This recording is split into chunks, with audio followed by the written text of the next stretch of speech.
I was New York's most celebrated black model until my fiancée Tiffany and her rapper lover Snowcone drugged me at our engagement party. I woke up in Manila, sold into sexual slavery while they built an empire from my disappearance. Now, as the kept man of a powerful millionaire, I'm siphoning her fortune to fund the most meticulous revenge plan ever conceived. They destroyed everything I was, but they have no idea what I've become. I remember the exact moment I knew something was wrong. Not when I woke up in that filthy room in Manila, but before, at our engagement party. The champagne tasted off. Tiffany's smile didn't reach her eyes. But by then, it was already too late. My name is Jamal Montgomery. 3 years ago, I was the face of Fashion Week in Paris, Milan, and New York. Black excellence personified on billboards and magazine covers. The industry's golden boy engaged to Tiffany Taylor, known to her millions of followers as Trixie Delight. We were the power couple no one saw coming. The respected high fashion model and the blonde bombshell adult film star who'd crossed over into mainstream fame. The night that destroyed everything was supposed to celebrate our engagement. Vertigo. Club in Manhattan, exclusive guest list, champagne flowing. Tiffany kept disappearing, then returning with that plastic smile. "Baby, there's someone you need to meet," she said, pulling me toward a VIP booth. Snowcone sat surrounded by his entourage, white skin gleaming with gold chains, appropriated cornrows framing a face I'd seen on billboards beside mine. His music glorified a culture he plundered for profit. His eyes assessed me like I was merchandise. Looking back, I should have seen the way they exchanged glances. "To new collaborations," Tiffany toasted, handing me a fresh glass. The champagne tasted bitter this time. Within minutes, the room began to spin. I remember fragments after that. Tiffany's laughter, Snowcone's voice saying, "He's worth more than we thought." Then darkness. The next memory, waking on a concrete floor, humidity pressing down like a weight, unfamiliar voices speaking Tagalog. My clothes, wallet, phone, all gone. When I tried to stand, my legs betrayed me. A man with tattoos covering his arms explained my new reality in clinical terms. I had been purchased. I was property now. My first client would arrive within hours. When I fought back, the beating left me unconscious. During those first weeks, I clung to hope. I was Jamal Montgomery. People would be looking for me. My agency, my friends, the authorities, someone would notice my disappearance. I didn't know then how thoroughly they'd erased me. 1 month in, they let us watch television in the common area between appointments. That's when I saw it, entertainment news covering my supposed mental breakdown. Footage of Tiffany, tears streaming perfect mascara tracks, expressing concern for her troubled fiancé, who had reportedly checked into rehabilitation after a public meltdown involving drugs. Snowcone stood beside her, arm around her shoulders. The picture of support.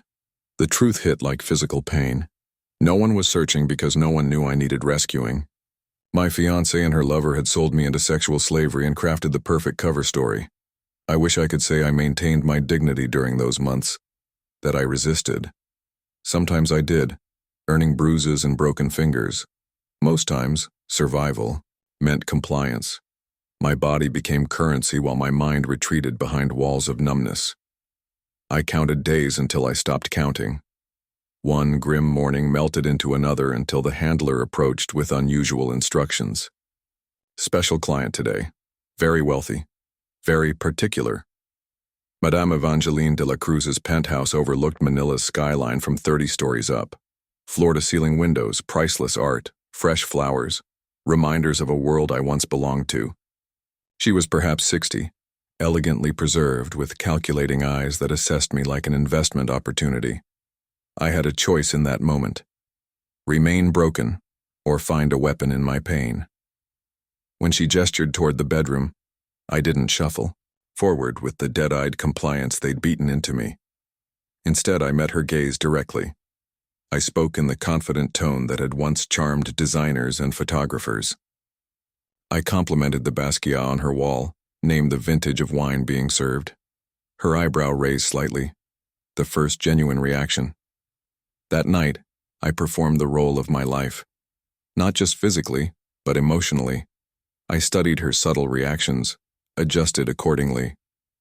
I created intimacy where none existed, made her feel seen in ways her wealth couldn't buy. I glimpsed the loneliness beneath her power and exploited it precisely. "You're different," she said afterward, studying me with new interest. I took the greatest risk. I was someone before this. I told her fragments of truth, my career, my achievements, how I'd been betrayed. The vulnerability was calculated, but the rage behind it was real. 3 days later, the handler informed me I'd been purchased exclusively. Madame Evangeline de la Cruz had bought me outright from the trafficking ring. My relief at escaping the den came with a new prison. A gilded cage, but a cage nonetheless. I was given clean clothes, a comfortable room, regular meals. My body began healing from months of abuse. But I remained property, transferred from one owner to another. At night, alone in my new quarters, I allowed myself to feel everything I'd suppressed. The humiliation, the rage, the betrayal. I pictured Tiffany and Snowcone building their lives on the foundation of my destruction. I imagined them laughing about the perfect crime they'd committed. I had been naive before, vulnerable, trusting. That man died in Manila. What remained was something harder, something patient, something capable of waiting years if necessary. For the first time since my abduction, I allowed myself to think beyond mere survival. I wasn't free, but I had something almost as valuable: access. Evangeline's world contained resources, information, connections. I stared at the Manila skyline from my window, hands clenched into fists that had forgotten how to fight. But they would remember. This wasn't freedom. It was opportunity. And I would use every second of it to ensure Tiffany and Snowcone paid for what they'd done. They had sold me, believing I was gone forever. They were about to learn their gravest mistake. I was very much alive, and I was coming for everything they loved. Evangeline's estate sprawled across a private hilltop overlooking Manila Bay. Manicured gardens, infinity pool, staff that appeared and disappeared with practiced invisibility. A palace built on exploitation, much like the one Tiffany and Snowcone were constructing back in America with the profits from selling me. My first week there, I remained cautious. Each kindness could be a test. Each privilege could be revoked. I'd learned in the den how quickly circumstances could change. Evangeline watched me constantly those early days, assessing. I felt her gaze at breakfast on the terrace. During swims, she insisted I take for my health. Across dinner tables where she entertained politicians and business associates, while I sat silently beside her like an exotic pet. "You're still guarded," she observed one evening after her guests had left. "You don't trust this isn't temporary." I looked up at her, this woman who had purchased me like furniture. "Should I?" Her laughter was genuine. "Most men in your position would pretend gratitude, not challenge me. I'm not most men." The words came out with more strength than I'd felt in months. She studied me, swirling cognac in a crystal glass. "No, you're not. That's precisely why you're here." That conversation marked a turning point. I was allowed more freedom around the estate, access to the library, permission to use the gym equipment to rebuild the muscle mass I'd lost. Small things that felt enormous after captivity. I never forgot what I was to her. Property, an acquisition. But I recognized the opportunity forming. If I was to survive, to eventually escape, to one day make Tiffany and Snowcone pay for what they'd done, I needed Evangeline to see me as indispensable. The role I crafted was calculated for maximum impact. I became her intellectual companion, discussing the books I read from her library, her cultural guide, explaining Western perspectives on art and music, her confidant listening to her complaints about business rivals and political connections, and yes, her lover. The one arena where I'd been given no choice became the weapon I wielded with precise control. I learned her body's responses, the exact pressure she preferred, when to be commanding and when to yield. I made myself unforgettable, irreplaceable. The performance of intimacy became my path to power. What she didn't know was that each night, after she slept, I began my real work. I memorized the security code she entered at her study door. I noticed which books on financial management she referenced most frequently. I watched her hands as she typed passwords, mentally recording each keystroke. If anyone had been monitoring me, they would have seen a grateful captive making the best of his situation. They wouldn't have seen the predator learning to hunt.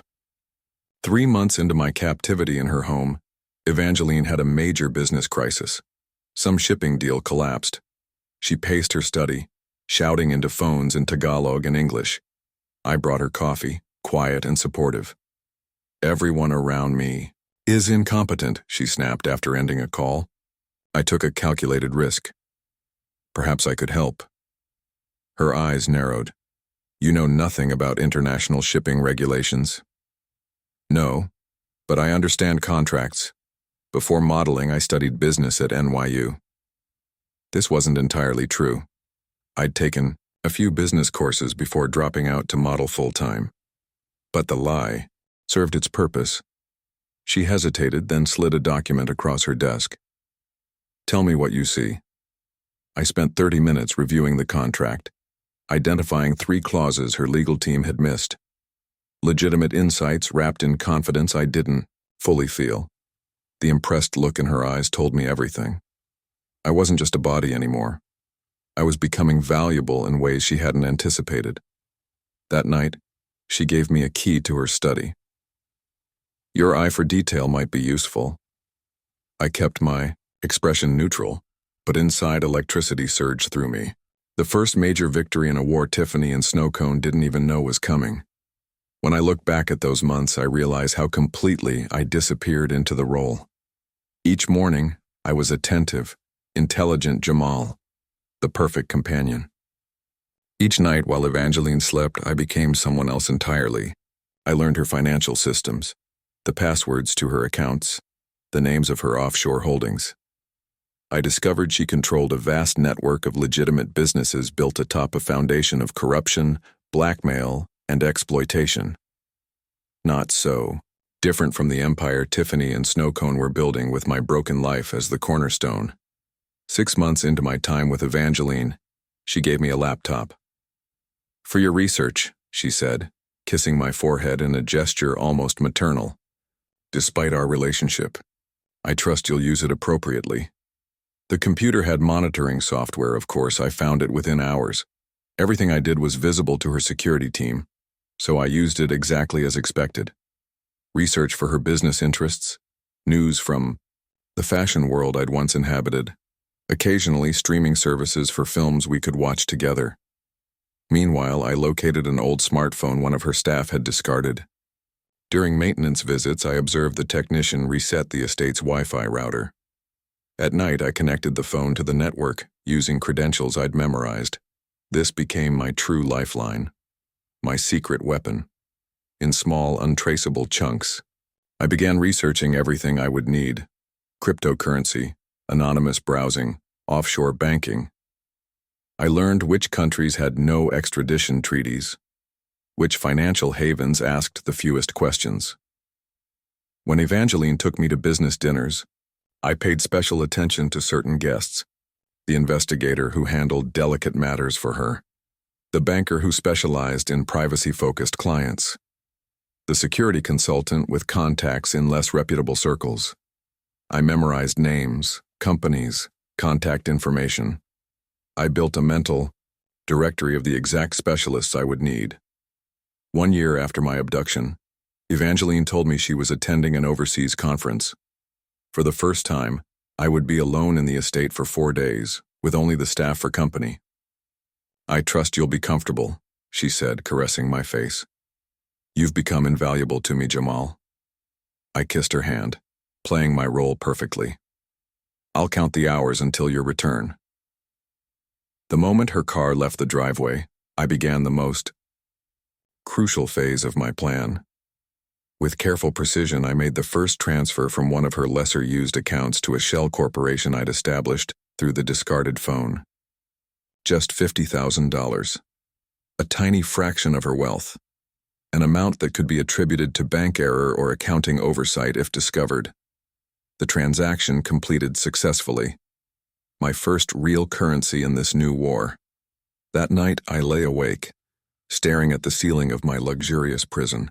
For the first time since waking in that filthy room in Manila, I felt something beyond rage and hopelessness. I felt powerful. When Evangeline returned, I welcomed her with rehearsed enthusiasm. She noticed nothing different about me, saw nothing of the calculations running through my mind. I was no longer just surviving. I was preparing. Tiffany and Snowcone had destroyed Jamal the model, the trusting fiancé, the man who believed in love and loyalty. They thought they'd erased me completely, but they'd created something much more dangerous in my place. Someone patient enough to wait years if necessary. Someone willing to learn every detail of their lives. Someone dedicated to a single purpose. Their destruction would be my rebirth. 18 months into my captivity with Evangeline, I became her shadow. Where she went, I followed. Board meetings, charity galas, political fundraisers, always introduced as her personal assistant or consultant, never her purchased property.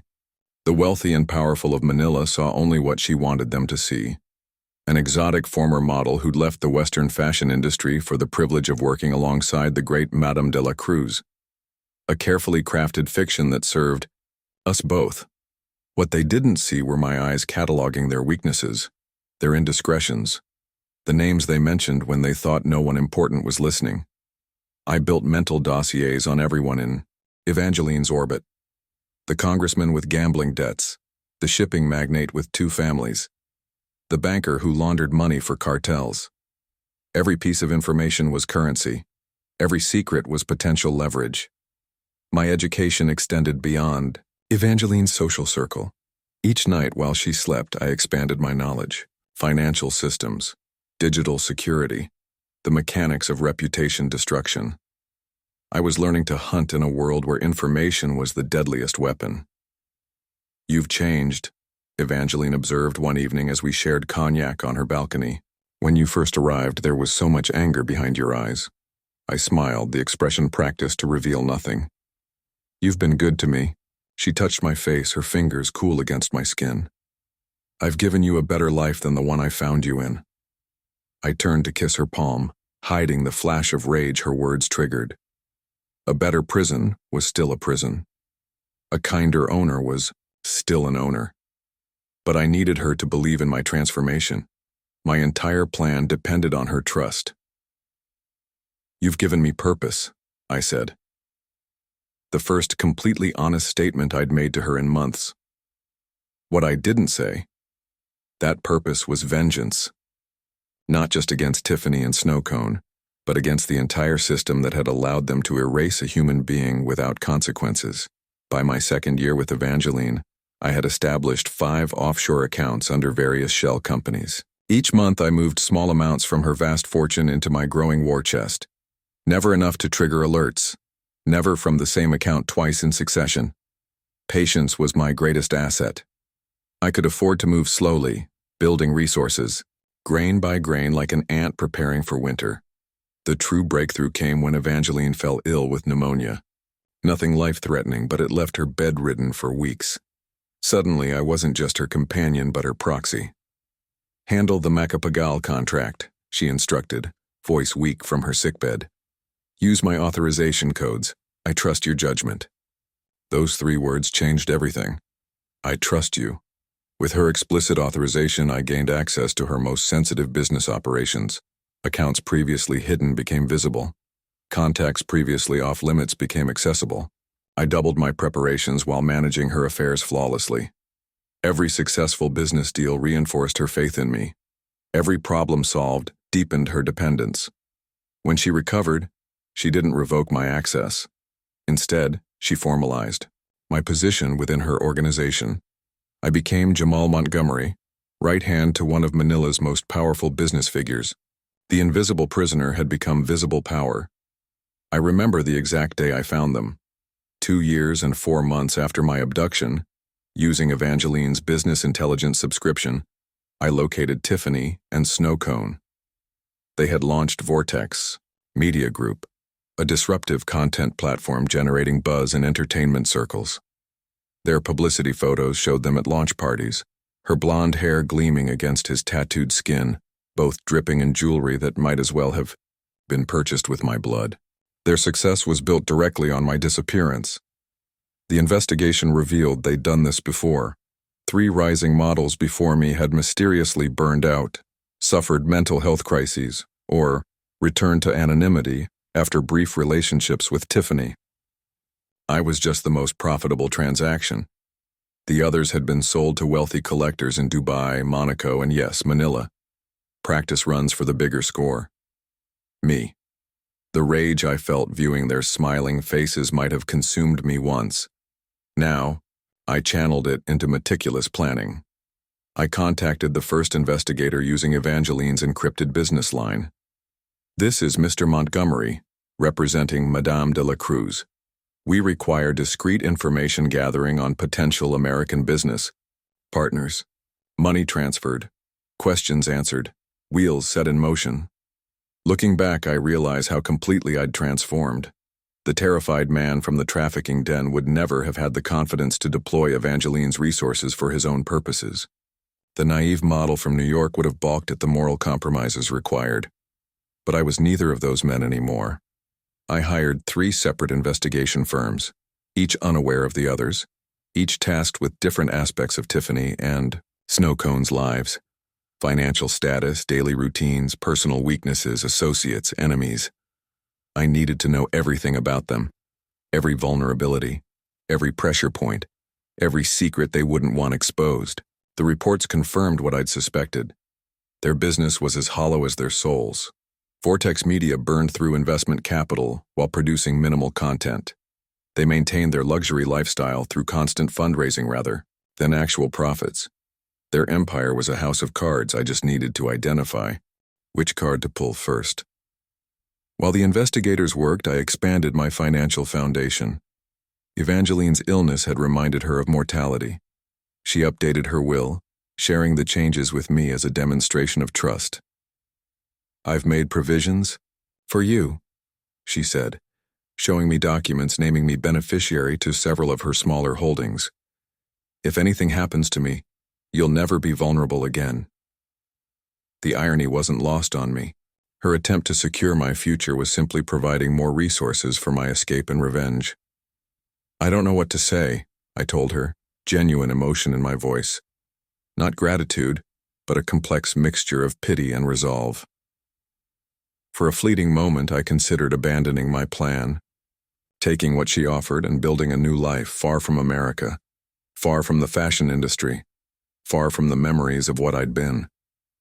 Then I remembered waking on that concrete floor, the handler explaining my new reality as property, watching Tiffany's crocodile tears on television while Snowcone played the supportive friend. No, there would be no forgiveness, no moving on.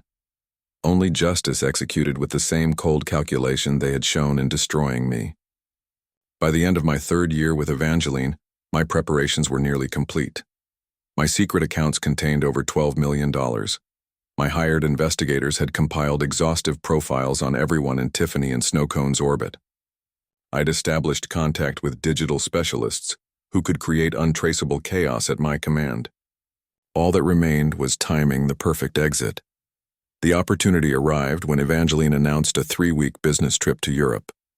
Unlike previous trips, this time she didn't ask me to accompany her. "I need you here," she explained. "The Chen merger requires someone I trust overseeing operations in Manila." I nodded, keeping my expression appropriately serious while my mind calculated exactly how long it would take to erase all traces of my presence once she departed. "I won't disappoint you," I promised. For once, it wasn't a lie. I would exceed her darkest expectations. 3 days before her scheduled departure, Evangeline took my hand during dinner. "I've been thinking about us, about the future." Something in her tone made me instantly alert. This wasn't routine conversation. "When I return from Europe, I want to formalize our arrangement," she continued. "Marriage would offer certain advantages for both of us." I froze, fork halfway. to my mouth. Of all the scenarios I'd prepared for, this hadn't been one. "You seem surprised," she said, misreading my reaction as emotion rather than calculation. I recovered quickly, squeezing her hand. "It's more than I ever expected." She smiled, satisfied with my response. "Think about it while I'm gone." That night, alone in my room, I moved my timetable forward. Marriage would complicate everything, creating legal ties that would be difficult to sever cleanly. I couldn't wait 3 more days. I needed to vanish before she could bind me to her permanently. The countdown to my rebirth had begun. Evangeline left for her business dinner at 8, dressed in Armani, dripping with confidence and authority. She kissed me before leaving, her lips lingering a moment too long. "Consider my proposal," she said. "We could be unstoppable together." I smiled, the perfect picture of contemplative gratitude. "I'll have an answer when you return." The moment. Her car disappeared down the driveway. I activated the plan I'd refined for 3 years. First, the digital escape. I connected to her secure network with the administrative credentials I'd memorized months ago. Working methodically, I transferred the final funds from her secondary accounts to my established offshore holdings. $83 million vanishing like smoke. Next, I wiped every device I'd used, erasing fingerprints both physical and digital. I'd learned from the best security consultants in Evangeline's orbit exactly how to disappear. I remember checking my watch repeatedly that night, calculating her movements. By now, she'd be finishing the first course, now moving to business discussions, now ordering dessert. I packed 1 suitcase with essential documents and untraceable cash. Everything else, the designer clothes she'd purchased for me, the jewelry she'd gifted, the trappings of my gilded cage, I left behind. In her study, I placed a single white envelope on her desk. Inside, a handwritten note containing 3 words. Debts require payment. No name, no explanation, nothing that could be traced or used against me. At precisely 10:47 p.m., I walked out the front door of Evangeline's estate. The night security guard nodded respectfully, accustomed to my authority within the household. He had no reason to question my departure. I climbed into the waiting taxi, heart hammering against my ribcage. "Airport, please." 3 years of captivity, first brutal, then gilded, ended with that mundane request. By midnight, I was airborne. By dawn, I was in Singapore. 24 hours later, I checked into a luxury hotel in Bangkok under the first of several identities I'd created. Jamal Montgomery, the famous model betrayed by his fiancée, was officially dead. In his place, Alexander Chen, international consultant with impeccable credentials and accounts thick with Evangeline's former fortune. I spent my first week of true freedom setting the final pieces in motion. Secure communications with my network of investigators and digital specialists. Confirmation of Tiffany and Snowcone's current activities. Final verification of the intelligence I'd gathered. From my hotel suite, I watched entertainment news report Evangeline's sudden financial troubles. "Manila business magnate facing investigation for fraud," the headlines proclaimed. Her empire wouldn't collapse entirely. She had too many legitimate holdings, but her reputation was tarnished, her power diminished. I felt nothing watching her downfall. No guilt, no satisfaction. She had been both captor and unwitting accomplice. The complexity of our relationship had no place in the clarity of my purpose. My focus remained fixed on the architects of my destruction. The team I'd assembled through encrypted channels represented the best in their fields. Former intelligence, operatives, digital manipulation experts, media insiders. All united by the generous compensation I offered and the minimal details I provided. "The targets are public figures engaged in criminal activity," I explained during our secure video conference. "Your job is information warfare." Phase 1 began with subtle digital disruption. Small financial irregularities introduced into Vortex Media's accounts. Minor technical glitches during their content streams. Nothing catastrophic, just enough to create constant friction. Meanwhile, my investigators compiled comprehensive profiles of every employee, investor, and associate connected to Tiffany. and snow cone. I identified those with grievances, those with secrets, those susceptible to financial incentives. People reveal themselves in patterns. Tiffany's were particularly transparent. Despite her public image as a sex-positive entrepreneur, she regularly discarded staff who received too much attention. Snow cone's insecurities were even more exploitable. He erupted at any suggestion that his musical talent was secondary to his controversial personality. Their success had made them complacent. Their cruelty had created enemies. I was simply the catalyst that would combine these elements into spectacular destruction. 6 months after my escape from Evangeline, watching my plan unfold from a penthouse, in Hong Kong I felt strangely hollow. The mechanisms of revenge were proceeding flawlessly, yet something essential seemed missing. That night I dreamed of my life before, the runway lights, camera flashes, Tiffany's smile when we first met. I woke drenched in sweat, momentarily disoriented about who and where I was. The man who had loved Tiffany, who had trusted blindly, who had built a career on his genuine smile, that man was truly gone. In his place was someone colder, more calculating, the perfect instrument of retribution.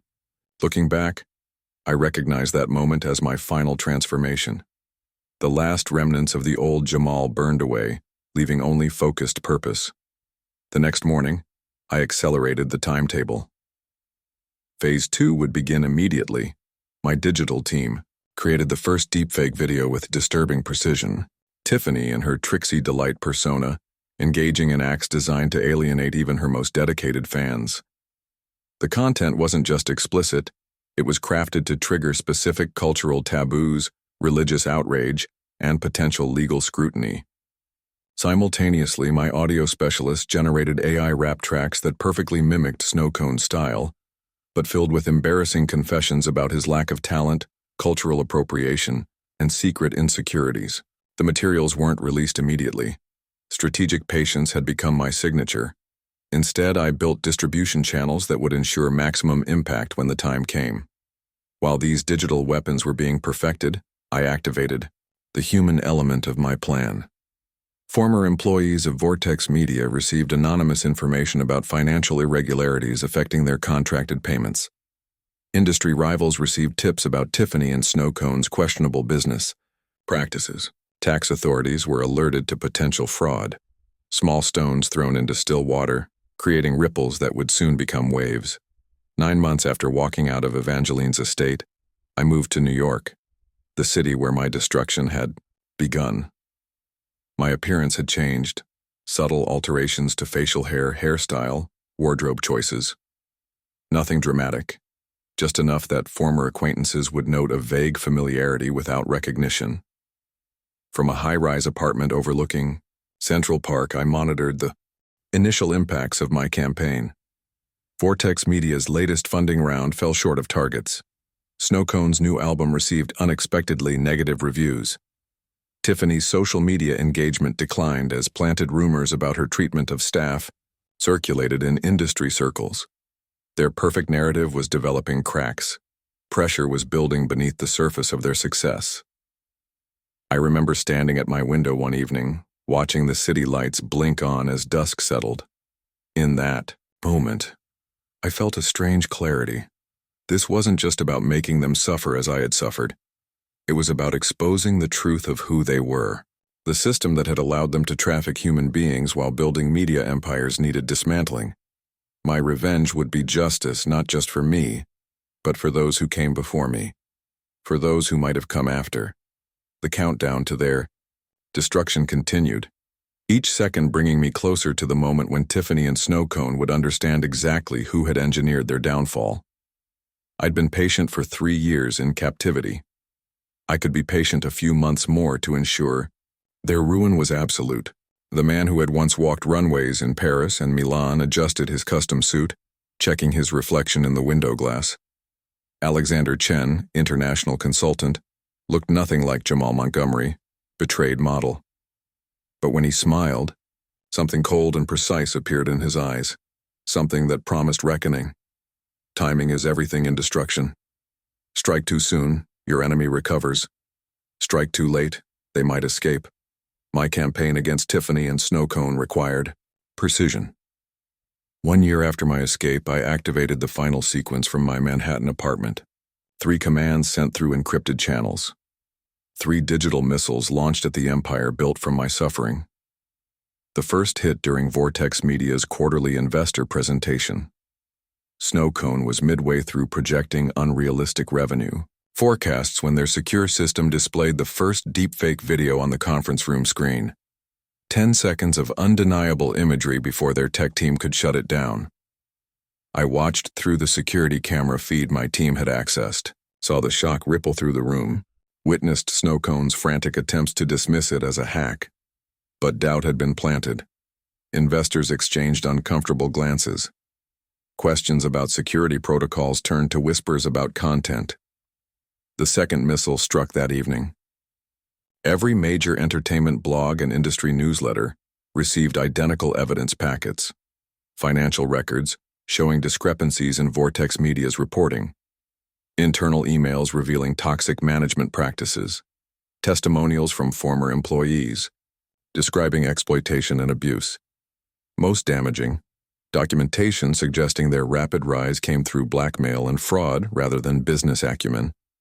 I'd learned from witnessing Evangeline's operations how reputation and investor confidence functioned as symbiotic elements. Damage one, the other inevitably follows. The third strike targeted their personal relationship. Anonymous texts sent to both their phones contained evidence of the other's betrayal. Tiffany received screenshots of Snowcone's secret communications with her industry rivals. Snowcone received proof of Tiffany's plans to rebrand without him, once their current funding round closed.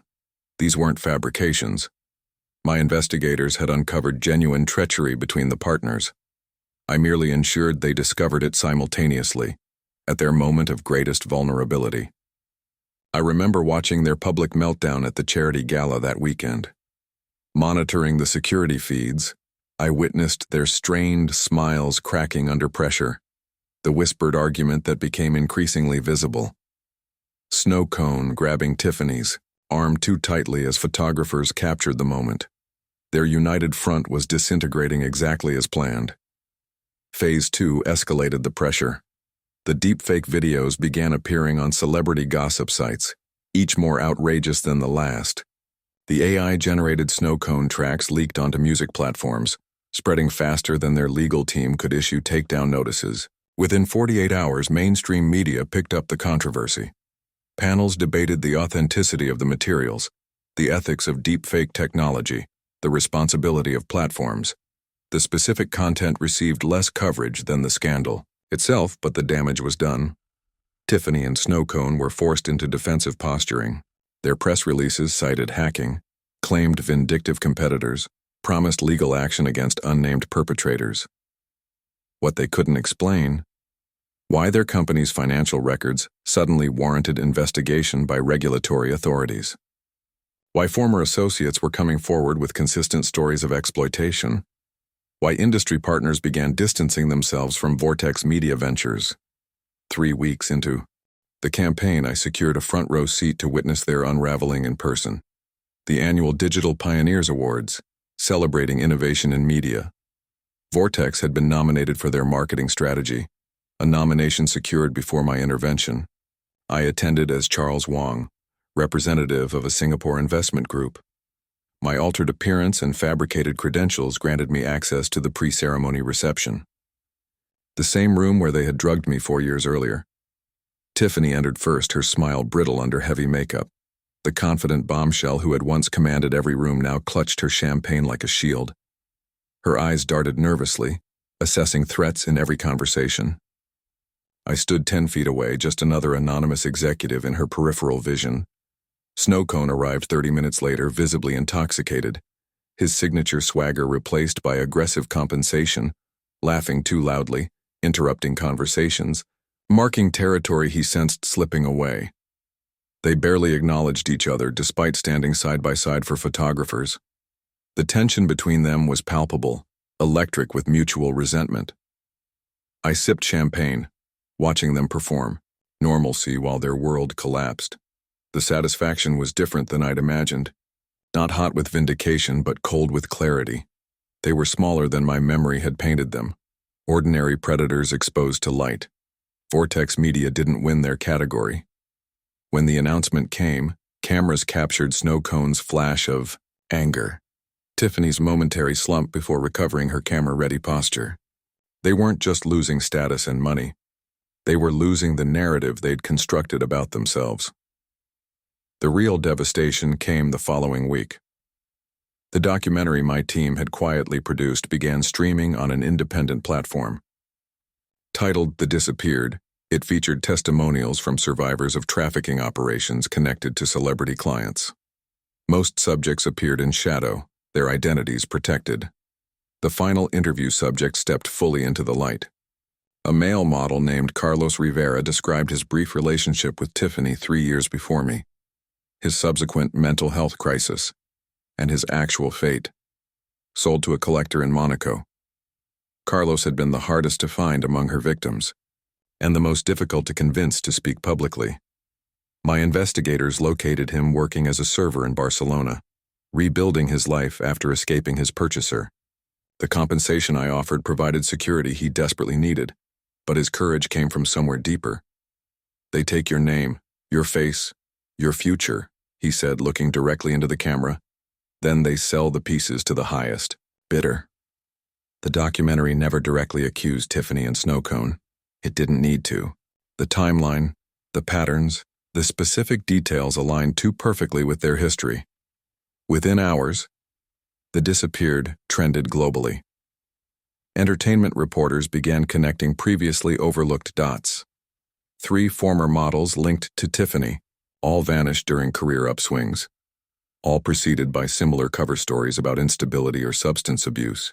Then came the questions about me, Jamal Montgomery, whose promising career ended abruptly after his engagement to Tiffany, whose public breakdown was reported exclusively through statements from his fiancée and her close friend Snow Cone, whose body had never been found. I watched from my apartment as the speculation intensified. Major publications ran retrospectives of my modeling work. Fashion designers who had once championed me expressed belated concern about my whereabouts. Social media exploded with amateur investigations into my disappearance. Tiffany and Snow Cone retreated from public view as their legal team issued increasingly desperate statements. Vortex Media's stock plummeted. Investors initiated litigation. Former associates scrambled to distance themselves from potential criminal implications. The empire built on my destroyed life was crumbling brick by brick. Through my surveillance network, I monitored their private unraveling. Their partnership dissolved into mutual accusations. Snow Cone moved out of their shared penthouse, taking valuable assets in defiance of ownership records. Tiffany changed the security codes, locking him out of company systems, each believing the other had engineered their downfall, neither suspecting the ghost orchestrating from the shadows. Looking back, I could have ended it there. They were financially ruined, professionally disgraced, personally isolated. Justice, by most measures, had been served. But I remembered the concrete floor in Manila, the clients who had used my body while my mind retreated into protective numbness, the months of degradation while they built wealth from my suffering. Complete destruction required one final act: personal confrontation. I arranged for Tiffany to receive an offer she couldn't refuse in her desperate circumstances, $500,000 for an exclusive interview telling her side of the controversy. The communication came through a legitimate journalist known for rehabilitation pieces on fallen celebrities. The meeting was scheduled at an upscale hotel suite, security cameras disabled, complete privacy guaranteed. When she entered, I was seated with my back to the door, facing the Manhattan skyline. "Thank you for coming," I said, my voice triggering immediate recognition. When I turned to face her, Tiffany's expression collapsed through shock, disbelief, and finally naked fear. The moment I had planned for years had arrived. Tiffany gripped the doorframe, face draining of color. "You're dead," she whispered. I smiled, the expression reaching nowhere near my eyes. "Disappointed?" She backed against the closed door, designer purse clutched to her chest like armor. The confident sex symbol who had once commanded millions of followers now trembling before the ghost she'd created. "How are you here? How did you get back?" Her voice cracked, mascara already smudging as tears formed. I gestured to the chair across from mine. "Sit." Amazingly, she obeyed. Her body language transformed instantly from fear to calculation, the actress emerging from shock, assessing the new script before her. "Jamal, baby, you have no idea what really happened," she began, leaning forward, voice dropping into the intimate register she'd once used to make me believe I was special. "Snow Cone threatened me. He said he'd ruin my career if I didn't help him. I've been trapped, terrified." The performance was flawless. Micro-expressions of trauma perfectly timed. Voice breaking at precisely the right moments. Had I been the same man she'd betrayed years ago, I might have been moved. I let her continue, weaving an elaborate tale of her own victimhood. How she'd discovered too late what happened to me. How she'd been searching for me. How she'd been planning to expose Snow Cone once she secured enough evidence. When she finally paused for breath, eyes searching mine for signs her performance had landed, I opened my laptop. "That was quite compelling," I said, voice neutral. "You missed your calling in mainstream acting." I turned the screen toward her. Video began playing. Tiffany in Snow Cone's studio 4 years earlier, both laughing as she described the exact compound they'd used to sedate me, her voice clear as she explained how previous models had been exported to wealthy collectors. Snow Cone asking if I'd be missed. Tiffany's casual response, "Models disappear all the time. Drugs, mental breakdowns. No one looks too hard." I remember watching her face as reality collapsed around her. The precise moment her eyes registered that no performance could save her. "Where did you get this?" she whispered. "Snow Cone records everything. Blackmail insurance, I assume. My investigators found his private server 6 months ago." Her breathing accelerated. "Those investigators, the documentary, the financial problems, that was all you?" I nodded once. "Plus the deepfakes, the leaked tracks, the investor exodus. Every aspect of your destruction has been meticulously designed and executed under my direction." Her face hardened suddenly, fear transmuting to anger. "You have no idea what you've done. The people I'm connected to, who've invested in me, they'll come for you." I laughed, the sound so genuine it surprised even me. "Your powerful connections abandoned you weeks ago. Your accounts are frozen pending investigation. Your reputation is irreparably damaged. The empire you built selling human beings is now worthless." I leaned forward, locking eyes with the woman who had once owned my heart and then sold my body. "And as of this morning, I own it." "What?" "Vortex Media. I purchased controlling interest through a shell corporation when your stock bottomed out last week. Your company, built on my suffering, now belongs to me." This revelation broke her completely. Tiffany collapsed into sobs, mascara streaming down her face, designer makeup giving way to primal fear. I watched dispassionately, remembering my own breakdown in that Manila cell when I realized no rescue was coming. The symmetry felt appropriate if not fully satisfying. "Are you going to kill me?" she finally asked, voice small. I stood, buttoning my suit jacket with unhurried precision. "No. I want you to live, Tiffany. Live with what you've done, just as I had to." I walked to the door, pausing beside her crumpled form. "The authorities now have access to Snow Cone's server. The evidence of your trafficking operation is being processed. I suspect formal charges will follow within days." Her eyes widened with fresh terror. "Prison? Jamal, please, I can't survive prison." I looked down at her.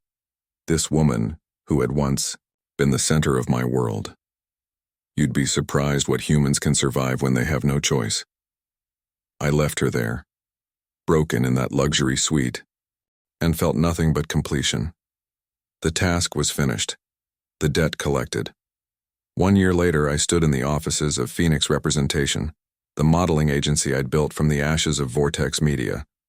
Floor-to-ceiling windows overlooked Manhattan, the city where my destruction had begun and my resurrection had taken form. The agency specialized in two areas: discovering extraordinary modeling talent and supporting trafficking survivors. Our first major campaign had featured 7 men rescued from various exploitation rings, their faces and stories bringing international attention to male trafficking victims. The industry that had forgotten Jamal Montgomery now celebrated Alexander Chen, visionary founder of the most ethically rigorous agency in fashion. Few connected the mysterious businessman to the vanished model from years earlier. Those who noticed the resemblance dismissed it as coincidence. I remember reviewing the morning reports from my international team. Snow Cone, attempting a comeback, tour in Bangkok after his American career imploded, had been arrested at the airport. Anonymous evidence submitted to Thai authorities linked him directly to trafficking operations in Southeast Asia. Tiffany, released on bail while awaiting trial, had made her 3rd suicide attempt the previous evening. Medical reports indicated she would recover physically. Her legal prognosis remained terminal. I arranged for her hospital bills to be covered anonymously, not from forgiveness, but to ensure she lived to face every consequence of her actions. My assistant interrupted with news. Carlos Rivera, the former model from the documentary whose testimony had helped expose Tiffany's pattern, had given another interview. He mentioned Phoenix Foundation's support in rebuilding his life. The movement was growing. Other survivors were coming forward. The system that had allowed predators like Tiffany and Snow Cone to operate was finally facing scrutiny. Modeling agencies implemented new protection policies. Industry watchdogs established trafficking awareness programs. The invisible were becoming visible. My phone chimed with a notification from my security team. A manila envelope had arrived, containing a single document: Evangeline's death certificate, apparent suicide in her dramatically reduced Manila estate. Accompanying the certificate was her final will, leaving her remaining assets to me with a handwritten note. "You taught me what it feels like to be owned. Now we're even." I deleted the notification and turned to the window. Below, photographers gathered for our upcoming press conference announcing Phoenix's latest campaign, which would fund extraction operations in 12 countries.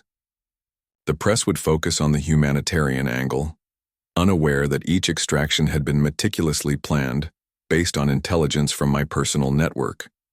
Every person rescued was someone I had personally helped identify through the connections I'd built during my captivity and after my escape. When I examined my reflection in the glass, I saw someone neither Tiffany nor Evangeline would fully recognize. Not the naive model who had trusted blindly. Not the calculating captive who had played a role for survival. Something different had emerged from those experiences. My assistant appeared at my office door. "The press is ready whenever you are, sir." I straightened my tie, the same brand I'd worn to that fateful industry party years ago. The symmetry felt right. A completed circle. In the elevator descending to the press conference, I scrolled through market reports. Phoenix's valuation had tripled since our trafficking prevention initiative launched. Success and purpose aligned perfectly. Looking back at the path that brought me here, I recognize how completely I've transformed. The broken prisoner. The calculating survivor. The architect of precision vengeance. Each version necessary to create the man who now stepped from the elevator toward waiting cameras. "Mr. Chen, can you comment on reports that Phoenix's anti-trafficking program has rescued over 30 victims this quarter?" A reporter called out. I smiled, the expression revealing nothing of the journey behind it. "Justice comes in many forms," I replied. "We're just getting started." The cameras flashed, capturing the face of a man whose name they thought they knew, whose story they believed they understood. The perfect mask, constructed through years of careful performance. Behind it, a truth only I fully comprehended. They had sold me for pleasure. I had buried them with truth.